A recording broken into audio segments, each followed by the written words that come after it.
everyone. Today's topic will be a little bit different. It's more about comparison breeds conflict. Yes, that's always happening in this world. When people start comparing, then people are basically not satisfied with what they have, where they are, which is healthy. Otherwise, there's not much invention and other innovations in the world. But it becomes toxic once everyone is already having enough food, enough shelter, etc., the basic stuff, and then always want to have more and more and more. That's the human craving of the ego, the mind, basically. And that's a problem. I'm not talking about those that definitely have nothing, and it's good.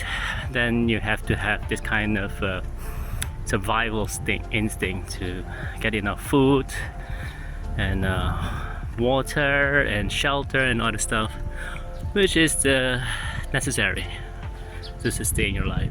But what I'm talking about are those that is basically already have everything that other people's already envy.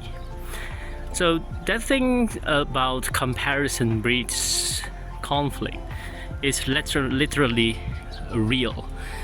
And there are some famous people that also say that some people say it's greed that drives the world. No, it's not really greed, but envy. It's like the saying goes that the grass of your neighbor is greener than yours. It's the same thing. When people always think about, oh, look at other people's house, it's much more beautiful. Oh, look at other people's husband or wife. Oh, look at what other position they have, etc. And that's the problem that we have in this world that created a lot of conflict. And people argue with things that doesn't make any sense. And also, all the nitty-gritty stuff, and instead of look at the whole picture of life, they narrow themselves into comparing the nitty-gritty stuff.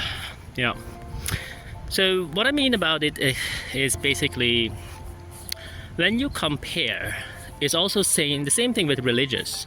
My God is better than your God or whatever, and then they always fight with each other and saying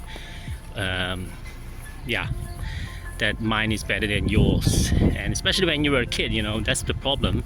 When we started at school and also at home, when people say, oh look, Johnny does better in this math than you, or Cindy has drawn this more beautiful than you, etc., etc.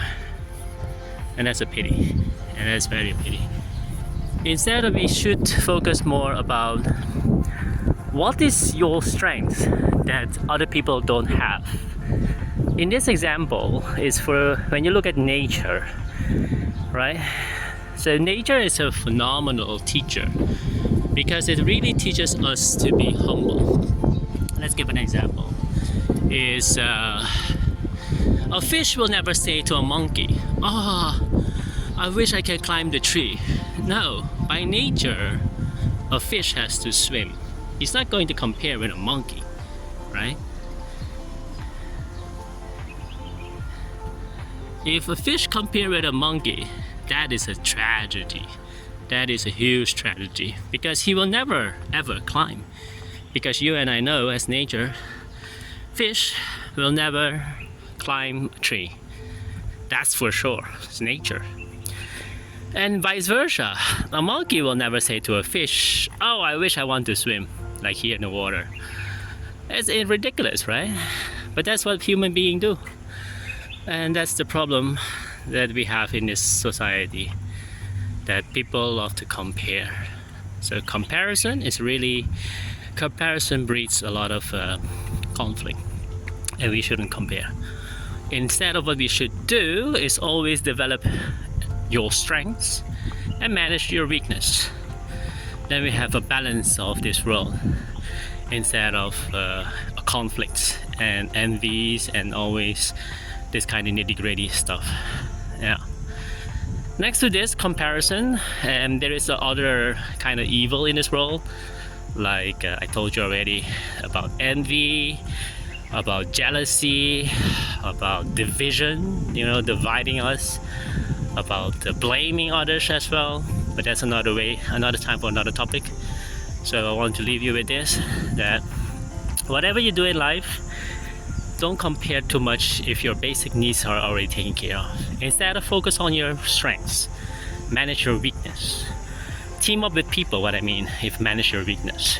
In this case, for example, that if you're good at math, partner with someone who is not good at math, who is basically good at something else, maybe language, maybe science, maybe culture, maybe history, I don't know, anything else. That's why in a world with good company, it's a synergy of all the strengths combined, and not envy each other, but instead strengthen each other so that everyone can enjoy. Because the whole idea about follow your passion or anything that you love is basically your strengths, because that's the way you always enjoy doing and you're good at. And that's the reason why a good company and as well as a good family, it's better not to compare. In a good country and society, is always manage your strengths. Apology. Is always develop your strengths and manage your weakness. All right. So all in all the best, and let's go to the next topic. Subscribe or share this video with other people that you think might be of help. Thank you. Bye.